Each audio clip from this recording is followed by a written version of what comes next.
खनण खां न रहे।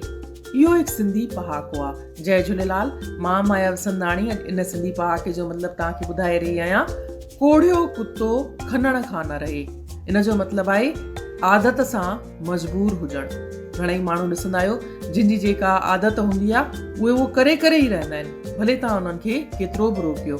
कोढ़ियो कुतो यानी कि जेको बीमार पइजी वेंदो आहे, कोढ़ जंहिंखे थी वेंदो आहे कुते खे, उहो खनण खां न रहे, भले हुनखे ख़ारस थिएसि न थिएसि पर उहो खनींदो ई रहंदो आहे।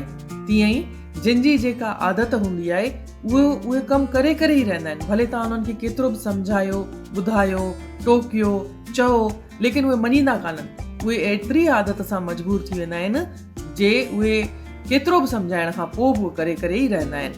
उन्हनि खे बि ख़बर हूंदी आहे कि उहे ग़लति था कनि, पर तॾहिं बि करे करे ई उन्हनि खे मन खे तसल्ली मिलंदी आहे, छो जे हू आदत सां मजबूर हूंदा आहिनि। अहिड़ी सुभाउ खे ज़ाहिर करण लाइ ही पहाको ठहियो आहे, कोढ़ियो कुतो खनण खां न रहे।